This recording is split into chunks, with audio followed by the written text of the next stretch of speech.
when you're on Instagram and you are watching a story, you probably were pulled in from, you just had a desire, you were bored and you went to Instagram, and you know there's good stuff on Instagram, people are posting things, your favorite celebrity or that HyperChange is posting killer content on Instagram that you want to log on and watch. And that's the reason you go to Instagram. On Snapchat, going back to the camera feature, so somebody's going to take a picture or a video, and then there's content that's been created, and they're going to send it to someone. So I'm going to send it to you, and I'm going to send it to probably 5 or 10 other people. And then those 5 or 10 other people are going to get a notification that someone sent them something. Most of them are probably going to open the app and look at it. So from a product standpoint, that's a DAU, that's a daily active user right there.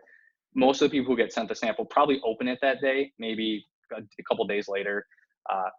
So they're going to open it. And then if you liked it or something triggered in your mind, like you might send something too, and you might send it to 5 other people. And those 5 other people I sent it to almost might do the same thing. So from kind of a growth standpoint and kind of a just like a business case, there's a lot to be said there. That the way that Snapchat works is, it's first off fundamentally different from the broadcast models, where it's more of like a one to many, where Snapchat's a one to one.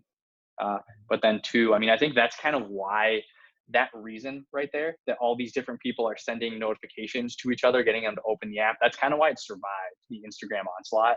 Yeah. Because I mean, I think if you if you compared the general perception of how Snapchat was doing with the numbers they were putting out, they were completely separate from each other.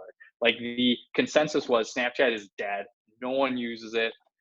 The Kylie Jenner tweet absolutely destroyed the stock over the course of But to a push couple back, months. like I'm gonna show an overlay of DAU growth when Yes. Instagram Stories launches. Like, it didn't kill Snap, but there's a clear cliff in the DAU growth that did, So Yeah. I think the numbers did support that to a little bit.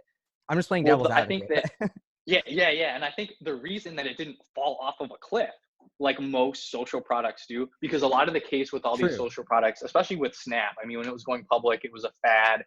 Kids are going to switch to the next biggest thing. All these different arguments you make, they don't have money to spend. There's probably like 10 really good arguments on why Snapchat is a terrible product. Uh, but the reason that it still survived was because of that. Like, it's ingrained in the life of pretty much every Gen Z in the US. If you really dig down and unpack the numbers, basically every teen, every person under a certain age, and I don't really know what the number is, maybe it's 24 or so, like they all use Snapchat very consistently. And a large portion of them just use it for everything.